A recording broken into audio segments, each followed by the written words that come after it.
അമേരിക്കയും ഇസ്രയേലും ഒരുമിച്ച് ആക്രമിച്ചിട്ടും കട്ടയ്ക്ക് തിരിച്ചടിക്കുകയാണ് ഇറാൻ. ഖമേനിയോ ഉന്നത സൈനിക മേധാവിമാരോ കൊല്ലപ്പെട്ടാൽ തകരുന്ന സംവിധാനമല്ല ഇറാൻ സൈന്യത്തിനുള്ളത്.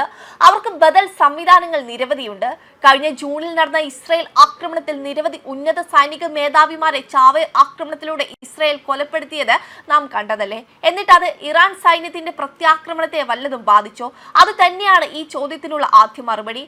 സൈനിക മേധാവിമാർ കൊല്ലപ്പെട്ടാൽ അപ്പോൾ തന്നെ പുതിയ മേധാവിമാർ ചാർജ് എടുക്കുന്ന രൂപത്തിലാണ് ഇറാൻ സേനകളുടെ സംവിധാനം. ഇവരുടെ തലയ്ക്ക് മീതെ ഖമേനിയുടെ മകൻ തന്നെ വരുമ്പോൾ പേർഷ്യൻ പോരാട്ട വീര്യം 10 മടങ്ങാണ് വർദ്ധിക്കുക.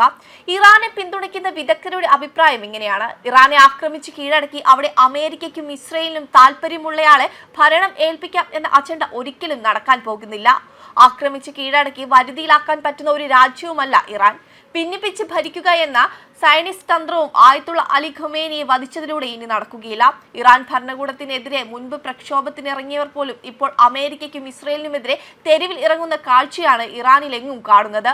അമേരിക്കൻ അജണ്ട ചീറ്റിപ്പോയി എന്നതിന് ഒന്നാന്തരം ഒരു തെളിവാണിത്. മാത്രമല്ല, ഇറാനെ വിഭജിക്കാനുള്ള ഇസ്രയേലിന്റെ തന്ത്രമാണ് അമേരിക്കയായി ചേർന്ന് നടപ്പാക്കാൻ ശ്രമിക്കുന്നത് എന്ന ഇറാൻ നേതൃത്വത്തിന്റെ മുന്നറിയിപ്പും ഇറാൻ ജനത ഗൗരവത്തോടെയാണ് കാണുന്നത്.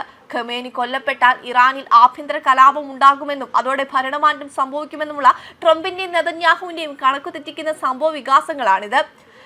ഇറാൻ ഇനിയും ശക്തമായി തന്നെ തിരിച്ചടിക്കുമെന്ന കാര്യത്തിൽ സംശയം വേണ്ട. അവരുടെ അടുത്ത ലക്ഷ്യം മേഖലയിൽ തമ്പടിച്ചിട്ടുള്ള അമേരിക്കയുടെ വിമാനവാഹിനി കപ്പലായിരുന്നു. അതും ആക്രമിച്ചു കഴിഞ്ഞു. അടുത്തത് എന്ത് എന്നത് കണ്ടു തന്നെ അറിയേണ്ടി വരും. ഖമേനി കൊല്ലപ്പെടുന്നതിന് മുമ്പ് പറഞ്ഞതും ഈ കപ്പലുകൾ കടലിൽ മുക്കുമെന്നതാണ്. ഗൾഫ് മേഖല ഇപ്പോൾ ഏതാണ്ട് സ്തംഭിച്ച അവസ്ഥയിലാണുള്ളത്. ഹോർമൂസ് കടലിടുക്കും ഇറാൻ അടച്ചു കഴിഞ്ഞു. ഇത്തരമൊരു സാഹചര്യം നീണ്ടുപോകുന്നത് ലോക വ്യാപാരത്തെ തന്നെയാണ് സ്തംഭിക്കുക. അത്തരമൊരു സാഹചര്യം ഒഴിവാക്കാൻ ലോകരാജ്യങ്ങൾ ഇടപെടണമെന്ന് തന്നെയാണ് കരുതേണ്ടത്. ഒരു കാര്യം എന്തായാലും പറയാതെ വയ്യ: ലോകത്തെ ഏറ്റവും വലിയ സൈനിക ശക്തിയായ അമേരിക്കയും അവരുടെ സഖ്യകക്ഷിയായ ഇസ്രയേലും സർവ്വസന്നാഹവുമായി രംഗത്തിറങ്ങിയിട്ടും ഒറ്റയ്ക്ക് നിന്ന് പോരാടാൻ ഇറാൻ കാണിച്ച ആ ചങ്കൂറ്റമുണ്ടല്ലോ, അതിന് എന്തായാലും ബിഗ് സല്യൂട്ട് നൽകാതിരിക്കാൻ കഴിയുകയില്ല. ചരിത്രത്തിൽ ആദ്യമായാണ് ഒരേ സമയം ഇത്രയും അമേരിക്കൻ താവളങ്ങൾ ആക്രമിക്കപ്പെടുന്നത് എന്നതും നമ്മൾ തിരിച്ചറിയണം. പാലസ്തീനിൽ പിടഞ്ഞു വീണ 1.5 ലക്ഷം പാവങ്ങളുടെ ചോരയ്ക്ക് പകരം ചോദിക്കാൻ അറച്ചുനിന്ന ഇസ്ലാമിക അറബ് രാജ്യങ്ങൾ ഇറാൻ ഇസ്രയേലിലേക്ക് അയച്ച ഓരോ മിസൈലുകളും പാലസ്തീനികളുടെ കണ്ണീരിനുള്ള മറുപടി കൂടിയാണെന്നതും തിരിച്ചറിയുന്നത് നല്ലതായിരിക്കുമെന്നതാണ് ഈ ഘട്ടത്തിൽ എനിക്ക് പറയാനുള്ളത്. ലോകത്ത് ഇസ്രയേൽ ഭയപ്പെടുന്ന ഒരേ ഒരു രാജ്യം ഇറാനാണ്. ഇറാനും ഇസ്രയേലും തമ്മിലുള്ള പകയുടെ ആണിക്കല്ല് എന്ന് പറയുന്നത് തന്നെ പാലസ്തീൻ വിഷയവും ഗാസയുമാണ്.